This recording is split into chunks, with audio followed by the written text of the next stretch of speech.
랭킹쇼 안지용입니다. 오늘 저희가 챙겨볼 순위는요, 가난을 딛고 성공한 스타입니다. 소년 소녀 가장으로 집안을 일으킨 얘기는 과거부터 꽤 있었어요. 대표적으로 최진실 씨였죠. 최진실 씨는 이 IMF를 전후해서 그 당시 이렇게 힘든 시기를 살던 분들도 열심히 살면 성공할 수 있다는 하나의 이런 신데렐라 스토리가 돼서 최진실 씨를 또 국민 여배우로 만들기도 했었는데요. 이런 사연, 요즘도 예외는 아닙니다. 여전히 많은 스타들이 이런 어려움을 딛고 또 스타의 자리에 오르고 있죠. 그 스타들 지금부터 만나보겠습니다.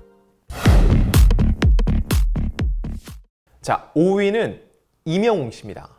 임영웅 씨가 어린 시절 홀어머니와 함께 살아왔다는 건 익히 알려져 있죠. 5살 때 아버지를 여의고 어머니를 모시고 살았습니다. 어머니가 미용실을 하면서 아들을 키운 이야기도 널리 알려져 있고요. 그때는 형편이 어려워서 자전거를 타고 가다 넘어져도 연고 살 돈이 없어서 단골 가게에서 연고를 빌려서 바를 정도로 임영웅 씨의 가세가 그리 넉넉지 않았습니다. 그리고 임영웅 씨 얼굴, 본인은 이제 나이키가 있다라고 해서 어머니를 굉장히 안심시키고 웃으면서 넘긴 대목인데, 어머니 입장에서는 사실 가슴이 찢어지는 대목이죠.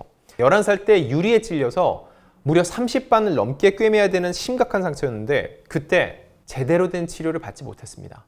사실 요즘 다쳐도 치료를 잘 받으면 미세한 자국 말고는 잘 아무는 편인데, 임영웅 씨는 지금 봐도 확연하게 그 흉이 남아 있습니다. 그 당시 임영웅 씨가 제대로 치료를 받을 수 없을 만큼 얼마나 힘든 시기였는지를 알 수 있고요. 이런 어려운 가정 형편을 딛고 임영웅 씨가 전국 노래자랑에 출연을 하면서 또 이제 많은 분들이 알려졌는데, 그럼에도 불구하고 무명의 시간이 꽤 길었죠. 월세 낼 형편이 되지 않았다는 이야기, 또 군고구마를 팔았다는 이야기도 많은 사람들에게 회자가 되고 있고요. 임영웅 씨가 이 SNS 방송을 통해서 과거 이런 얘기를 한 적이 있습니다. 어릴 적 넘어져서 30바늘 정도 꿰맬 정도로 큰 수술을 했다. 흉터가 컴플렉스였는데 미스터 트롯을 통해 극복된 것 같다. 많은 분들이 감싸주고 좋아해 주셨기 때문이라고 긍정적인 마인드를 전했고요. 예전에 수술할 때 신경이 죽는다고 했었다. 그래서 웃을 때 반만 웃을 수 있다고 했는데 다행히 신경이 살았다. 흉터가 난 쪽에 힘을 더 줘야 똑같이 웃을 수 있다. 그래서 표정 짓기가 쉽지 않다고. 사실 이게 되게 슬픈 얘기인데 임영웅 씨 특유의 긍정으로 잘 극복을 했다는 생각이 들어요. 그리고 유퀴즈 온더블럭에 출연해서 이런 얘기를 했습니다. 제가 군고구마를 합정역 7번 출구에 팔고 나서 합정역 5번 출구가 나왔다. 이 합정역 5번 출구가 뭐예요? 유재석 씨가 유산슬로서 불렀던 바로 그 트로트 곡이죠. 그래서 5번 출구에서 팔걸 그랬다라고 너스레를 떨었는데, 본인 입장에서는 이 군고구마를 팔던 합정역 7번 출구, 아픔이죠. 군고구마까지 팔아야 했던 그 당시 본인의 궁핍한 삶인데 그조차도 이렇게 유재석 씨와 대화를 나누면서 해악으로 풀 수 있는 정도의 여유가 생긴 거죠. 자, 다음 4위 배우 김태리 씨입니다. 김태리 씨 하면은요, 박찬욱 감독의 영화 아가씨로 데뷔를 했고요. 이 영화로 곧바로 칸 영화제 레드카펫을 밟았습니다. 이후에도 연기 파스타임을 입증하는 작품 미스터 선샤인, 여기서 이병헌 씨와 함께 출연을 하면서 한치도 밀리지 않는 연기 내공을 과시를 했습니다. 이후에 송중기 씨와 함께 출연한 영화 승리호는 넷플릭스를 통해서 공개가 됐었고요. 최근에는 드라마 25, 21에서 펜싱 선수 역할을 아주 천연덕스럽게 소화를 해냈습니다. 자, 이런 김태리 씨, 원래는 아나운서를 꿈꿔서 경희대 신방과에 진학을 했는데요. 학창 시절 본인의 이런 생활비, 학비를 벌기 위해서 수많은 아르바이트를 거쳤다는 거죠. 자, 한 매체와 인터뷰에서 김태리 씨 이런 얘기를 해요. 학교 다닐 때 아르바이트를 정말 많이 했다. 패스트푸드점에서도 하고 모신문사에서 간단한 사무 아르바이트도 하고 카페 아르바이트도 정말 오랫동안 했다고 밝혔습니다. 한간에는 그런 얘기도 있어요. 김태리 씨가 두유 팔다 캐스팅됐다. 이게 반만 맞고 반은 틀립니다. 두유 팔다 캐스팅됐다. 그럼 두유 팔고 있는데 누군가가 와서 너 배우 할래? 라고 했을 것 같은데 그게 아니라 두유를 팔았던 건 맞습니다. 두유 판매원을 했는데 그때 두유를 파는 김태리 씨의 모습을 보고 어떤 카페 사장님이 다가와서 우리 가게에서 일하지 않겠냐라고 제안을 했고 그 카페 알바로 캐스팅이 됐다는 거예요. 근데 이거 자체도 김태리 씨의 남다른 이런 수완, 외모를 알아봤다는 얘기죠. 이 두유 파는 것에 비하면 카페 알바는 너무 좋았다고 하니까 그때 좀 더 안정적으로 아르바이트를 해서 학비와 생활비를 벌면서 김태리 씨가 데뷔를 준비할 수 있었다고 볼 수 있을 거예요. 자, 김태리 씨 딱 보면은요, 정말로 고생 안 하고 좋은 집안의 막내딸처럼 자랐을 것 같잖아요. 이런 이미지에 대해서 김태리 씨는요, 돈을 벌어야 했다. 주변 사람들은 네가 어떻게 그렇게 밝게 자랐는지 의문이라고 말한다고 얘기를 했습니다. 마냥 해맑아 보이는 김태리 씨의 모습, 이걸 보면서 많은 분들이 잘 자라준 게 참 대견하고 고맙다라는 얘기를 이렇게 돌려서 하고 있는 거죠.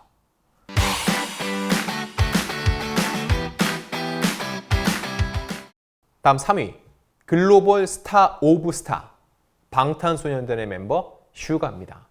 자, 슈가, 설탕이죠. 가수가 이름 따라간다고 했는데 현재는 이 대한민국에서 그리고 전 세계에서 가장 인기 많고 가장 달콤한 노래를 불러주는 슈가로 거듭났는데 어린 시절만큼은 별로 그렇게 달달하지 않았습니다.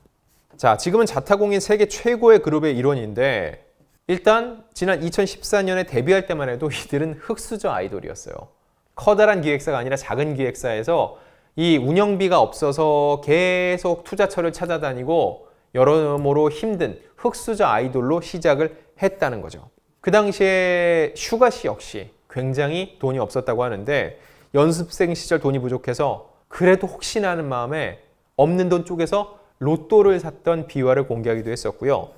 뿐만 아니라 본인의 학비를 벌기 위해서 배달 아르바이트를 했었는데 그때 교통사고가 났었습니다. 눈을 떴을 때는 바퀴가 자신의 눈앞에 있었다고 하거든요. 이 얘기는 꽤 큰 사고였다는 거예요. 이 사고로 슈가는 어깨가 빠져서 한동안 이 움직이기 힘들었다고 합니다.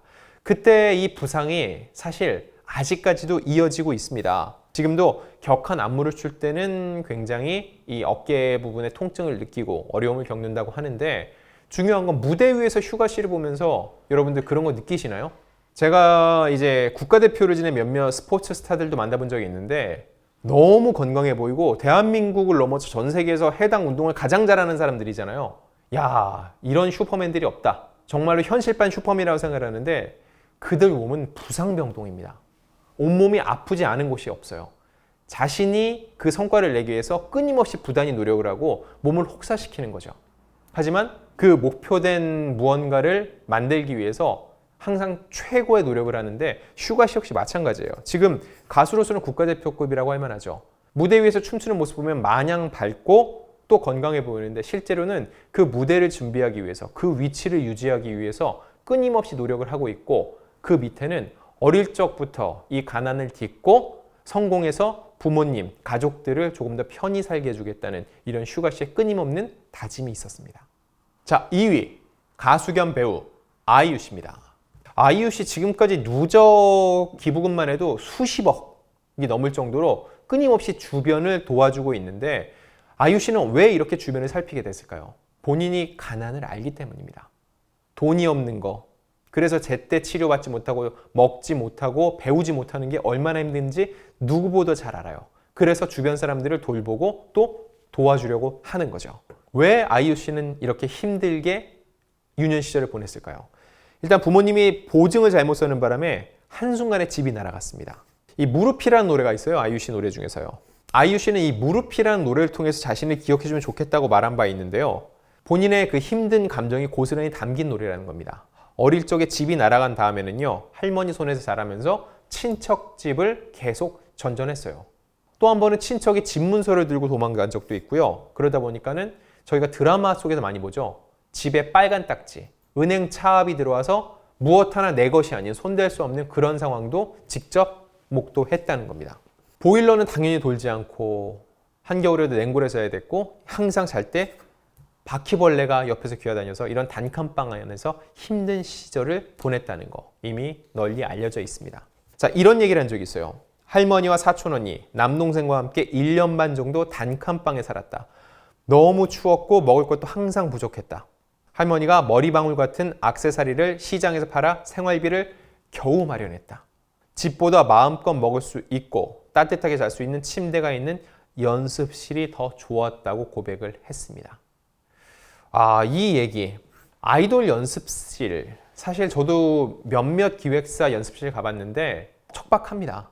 물론 대형 기획사는 정말 잘 해놨지만 연습하기 좋은 공간이지 생활하기는 좋은 공간이 아니에요. 여기가 더 따뜻하고 거기서 자는 게 더 좋았다고 할 정도였으니까는 아이유 씨가 얼마나 힘든 시기를 보냈는지 알 수 있고요. 그럼 아이유 씨는 그 시기를 어떻게 버텼냐? 이런 마음가짐이었다고 합니다.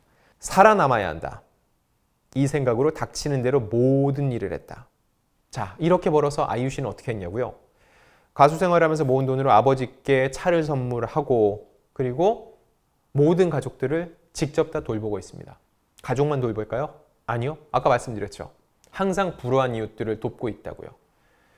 사회적으로 어떤 큰 일이 있을 때 지진이 나거나 산불이 발생을 하거나 이재민이 발생하거나 코로나19 때문에 힘들다고 할 때 아이유 씨의 이름은 빠지지 않습니다. 여러분이 지금 아이유 기부라고 해서 한번 검색을 해보세요. 한눈에다 들어올 수 없을 정도로 많은 기부 활동에 참여를 하고 있습니다. 결국 본인의 어린 시절의 이런 힘든 기억이 굉장히 긍정적으로 발현이 됐다고 볼 수 있죠.